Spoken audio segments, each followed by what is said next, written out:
Hello students, welcome once again to my channel and I hope you all are doing well. First of all, I would request you to watch this video till the end, and if you're new to my channel, please do not forget to subscribe, hit the bell icon, and if you like the video, do not forget to click on the like button. Okay, so let us start with today's video. So today's poem is standard 8's poem, that is lesson number 6 from the Communicate with Cambridge reader book, lines written in early spring. Okay, so this poem was written by William Wordsworth, and we know that William Wordsworth was responsible for initiating the Romantic era along with his friend Samuel Taylor Coleridge. Okay, students, so before I start with this poem, I would like to give you some information, okay, about why this poem was written and why this poem, why William Wordsworth thought to write this poem. So, this poem you might have known by the title now, Lines Written in Early Spring, that the poem is about spring. Now, what is spring? So, spring, we know that is a season of the year between winter and summer, when weather gets warmer, and when weather gets warmer and plants begin to grow. That is the time of the spring. So you can imagine that this poem will be very very beautiful, and a beautiful description of nature will be given. Yes, this is the reality, that beautiful description of nature is given by William Wordsworth. But the thing that is hidden, or that I want you to know, is that this poem is not only written around nature, but is also, there's a major reason to write this poem. Okay, so the reason is French Revolution. Yes, students. While William Wordsworth was writing this poem, French Revolution was going on, and we know that French Revolution was a time when people were really, the crops were failing. There was no production of the crops. The government was bankrupt. There was no money left. There was inequality between the rich people and the poor people. There was class division, and a lot of other things were there that were responsible for taking the lives of one person or the other. That time was a very evil time. That time was a very cruel time. So if you notice in this poem, there's a hidden thing that showcases the cruelty of the French society. So this poem was written when French Revolution was raging. Okay, so in the nature there's a hidden deep meaning to it. Okay, students, I hope you all get this point. And students, I would like to request you one thing, that watch this video till the end, because I'll be providing you with words and meanings. By now I've been providing you with words and meanings in another part, but here I'll be providing you in this video itself. Okay, so let us start with this video. Okay, so I'll be reading out this poem to y'all. I want you to listen to it carefully. So, lines written in early spring, written by William Wordsworth, born in 1770 and died in 1850. I want you to listen to it carefully, okay? I heard 1,000 blended notes while in a grove I sate reclined, in that sweet mood when pleasant thoughts bring sad thoughts to mind.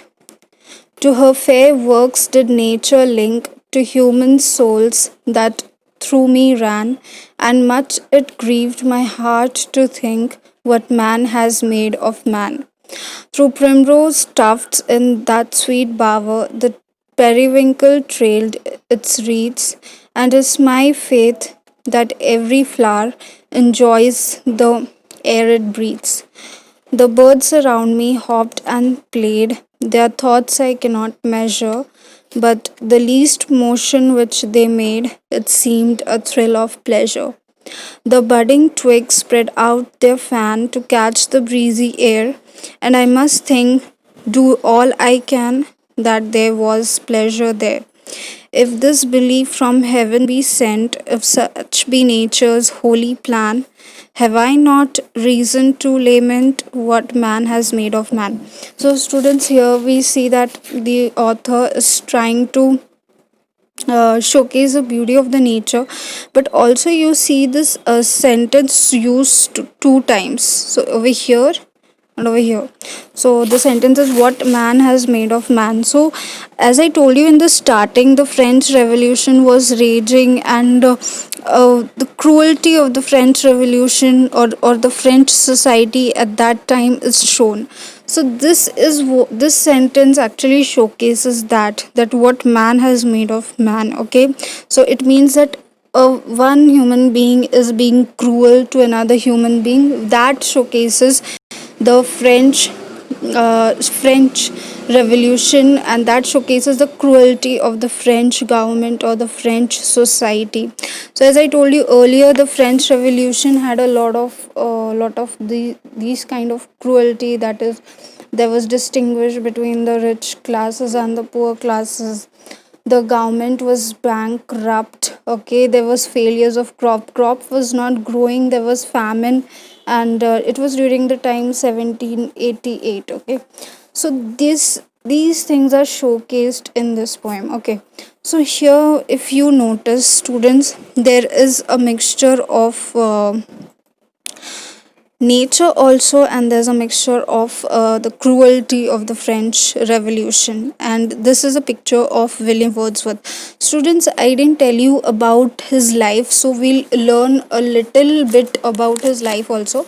So William, as I told you, William Wordsworth was born on 1770 and he died on 1850. Okay,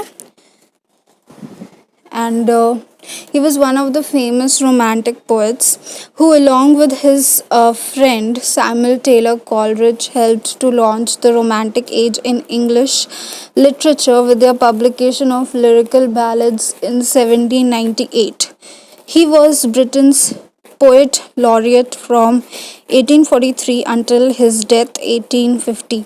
So what I was telling you, I told you earlier also that William Wordsworth, with his along with his friends, along with his friend Samuel Taylor Coleridge, had initiated or launched the Romantic era. Okay, so what is Romantic era? So Romantic era is an era where the poets or anybody related to the creative field, it can be arts, it can be literature, it can be paintings, anything related to creativity, had a free expression. So that time was developed in the mid till the late 1700s. So this time, when there was a lot of free expression going on in the society, there was a lot of updation or upgradation going on with respect to literature, with respect to arts and all these things. That time is called as the Romantic era. Okay, so the people who were responsible to bring about a change, or initiate or start the Romantic era, were the main person was William Wordsworth, and he with his friend Samuel Taylor Coleridge, when they published lyrical ballads. Okay, so this was the time. So as we know that William Wordsworth was responsible for bringing out the Romantic era. Okay, students, meanings I'll be giving you in the end of this video, so watch this video till the end. And if you want me to explain the meaning, you can tell me that also in the comment section. And if you like that part where I make that meaning video and I play the music and the words are just and the meanings are just flashing, if you like that also, let me know. Okay, so if you don't like that, if you don't understand that way, I'll explain you the meaning. Okay, so please kindly let me know all these things. Okay, so I hope you all have understood. Okay, so here are what is happening over here is that I'll explain you the meanings, okay, inside the poem, because I don't want you to get confused. Okay, So here I'll go with the first line. I heard 1,000 blended notes. So what's the meaning of blended? We know blended means mixing together. Okay, so he's blending all the notes. This is what we understand. While in grove, I sat reclined. Grove means it is a group of trees, similar group of trees. Okay, and sate reclined. So I'm so sorry.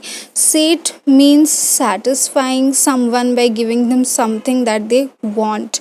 That is the meaning of sate. And recline means to sit back or lie back in a relaxed or a comfortable way. Okay, so we come to know that he was sitting somewhere in a grove in a relaxed position, and he was having all that he wants in in a satisfying way.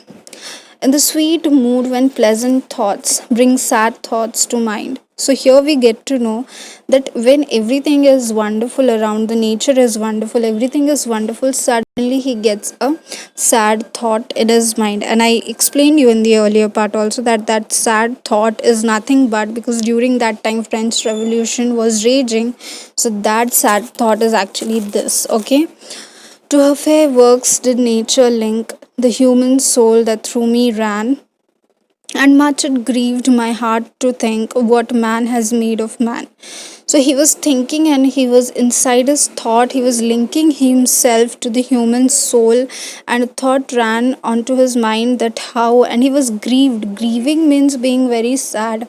Okay, he was very, very sad that how one man can be so cruel to another man. It means one human being can be so cruel to another human being. Okay, through primrose tufts in that sweet bower. Okay, so this line we'll observe.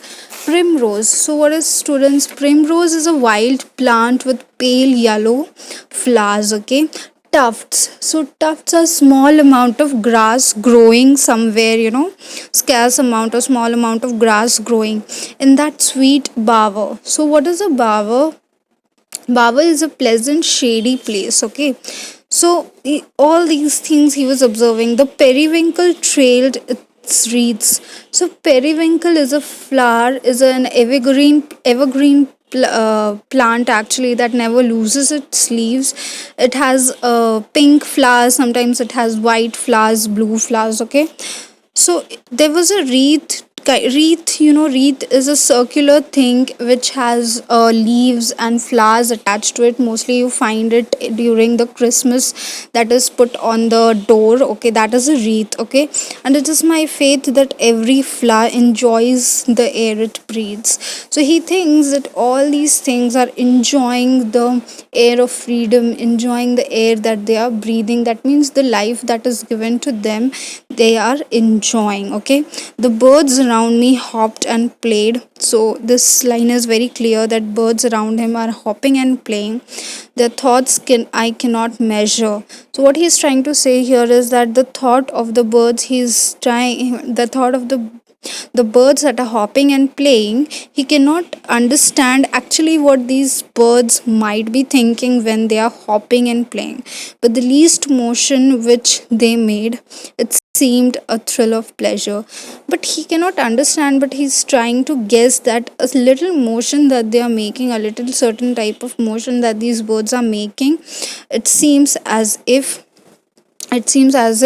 they are thrilled with pleasure. These birds are thrilled with pleasure. Okay, why? Because in the starting I told you it is a poem related to spring, but it is related to the beauty of spring, but it has a very, very deep meaning. Okay,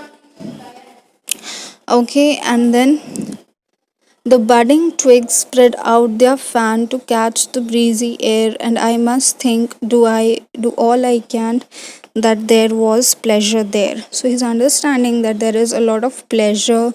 The buds, twigs are spreading, the air is flowing. There's a lot of pleasure.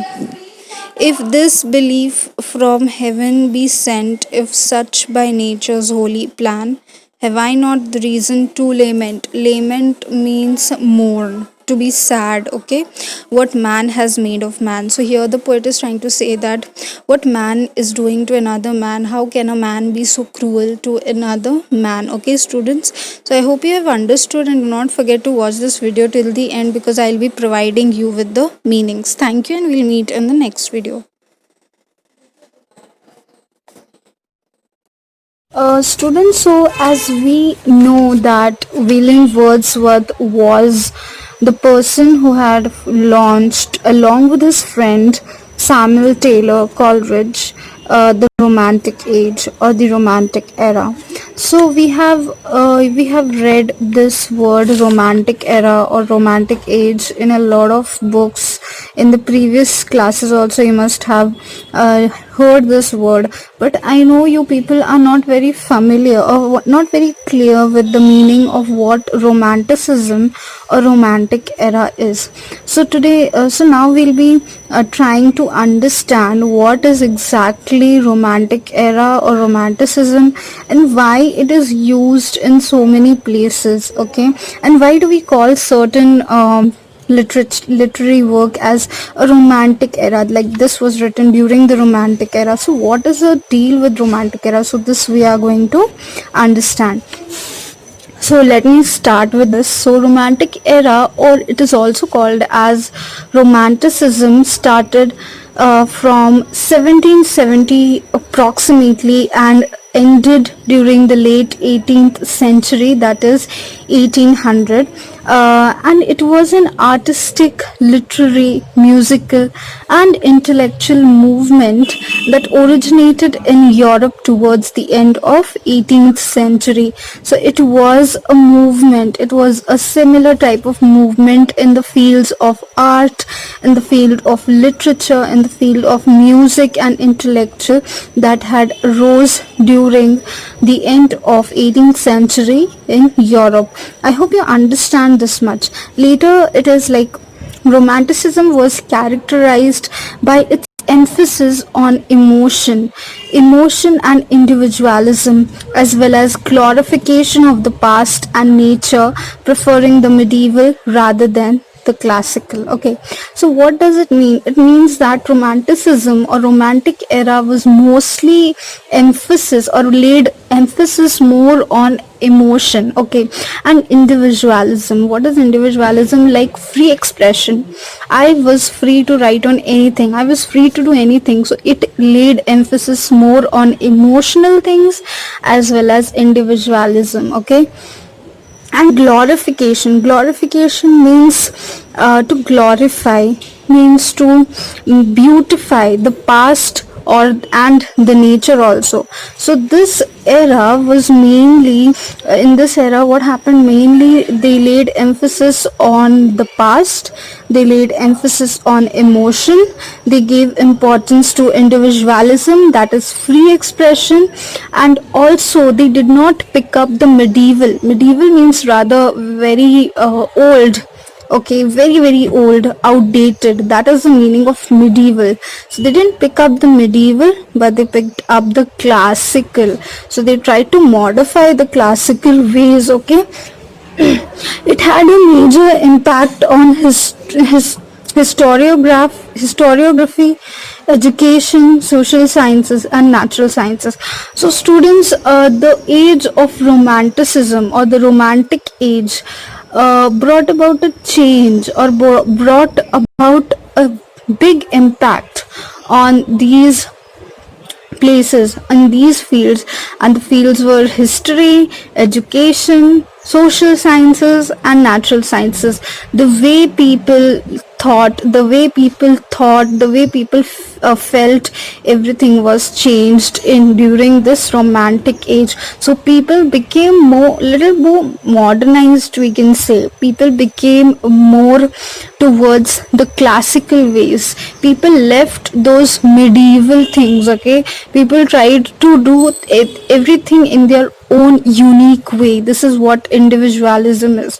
These all the great personalities started paying more attention on emotion. Okay, so if you read anything that is belonging to the romantic era or the romantic age or romanticism, so you'll find there's a lot of emotion in it, there's a lot of dramatism in it, there's a lot of individualism in it. It means that the poet or the story writer is giving a little bit uniqueness, adding his own techniques to it, adding his own way to it. So this whole thing, all these things together, was known as individualism. Okay, it was known as romanticism, and together it was called as the romantic era. So once more, students, we see that romantic era started somewhere between 1770 and it ended around 18th century, that is late 18th century, that is 1800, and it was started in Europe. It originated in Europe. So students, if you try to relate this poem, that is the poem that is written by William Wordsworth, lines written in early spring, so you connect a lot. You understand by reading this poem that yes, this is something that is related to romanticism, because it involves nature, it involves strong emotion. Okay, so this nature was the main ingredient or the main focus of the romanticism. Okay, there were many more themes to as what romanticism is, but right now at your grade 8th, I'll not go much into detail. I think this much is enough for you to understand what romanticism is. Okay, so students, this was a thing related to romantic. So now even if you read anywhere anything like romantic poet, or this era is a romantic era, so I hope now it's clear to you what exactly romantic era romanticism is. Okay, so now we come in the while I was telling you about William Wordsworth, I also told you that he was the Britain's poet laureate. Okay, so you'll ask me, what is a poet laureate? So poet laureate is an eminent poet that is appointed as the member of the British royal family or the British royal household. So this poet laureate are the people who are great poets, okay, who are unique, great, and one of the greatest poets, and they are actually chosen by the monarch. Now, who is a monarch? Monarch is a king or the queen at that time during England. Okay, in England during that period. Okay, so he or she appoints this poet as a person, as a member of the British royal household. So what this person does is, any big event happens in their country, like any big event happening in UK, anything happening that changes the perception of the people, or anything great happening in their country, they are made to write a poem or few verses on that. So these people are called poet laureate. So William Wordsworth was one of them. He was the Britain's poet laureate from 1843 until his death, that is 1850. So I hope students this much is understood by you. Okay, so students, I want you to watch this video till the end, because I want you to understand this poem fully. I want you to grasp it. I don't want any of you facing any doubt, and if you all have faced any doubt, do not forget to comment down in the comment section, and also let me know personally through email. Okay, so in your book, students, what is happening is the writing skills part. Okay, so the writing skills part is write an imaginary autobiographical account of a tree that has experienced many weathers and seasons over since it was a sapling. Okay, so this is an autobiography. So autobiography is a thing that I write for myself. Okay, so this tree will be writing for himself or herself. Okay, so it will be writing for itself actually, like I am a tree, I was born that time, somebody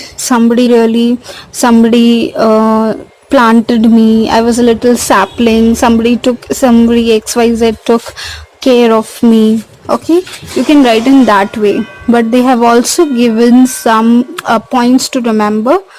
So you have to talk in the first person. What is first person? First person means anyone first person, like I am talking for myself, like I love this, so you have to involve the word of I. Okay, I is the first person.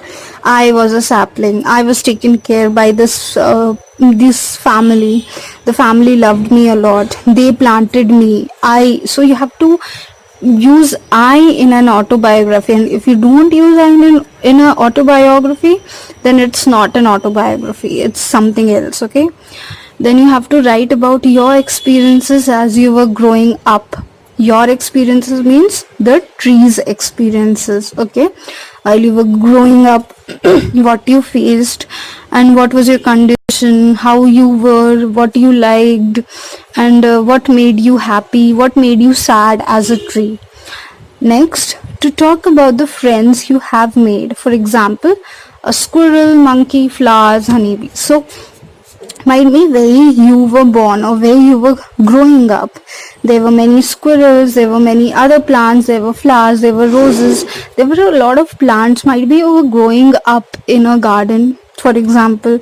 So you made a lot of friends, like the squirrel might be your friend, the other people might be your friend, children might be your friend who came to play with you and who climbed upon you, sat and had a great day. How you helped the people in giving up shade. Okay, all these things you can write. It is totally imaginary, you can be as creative as you want, and I want you to write in your rough notebooks. Okay, and just write it in rough and read it for yourself. Okay, and this is the end of the video, students. I hope you have understood, and I hope you understand whatever I had explained. If you at all you'll have any doubt, try to comment or email me. Okay, and watch this video till the end, because I'll be providing you with the meanings. Okay, with the meanings and their pictures. Okay, till then, take care of yourself and your family. We'll meet in the next video.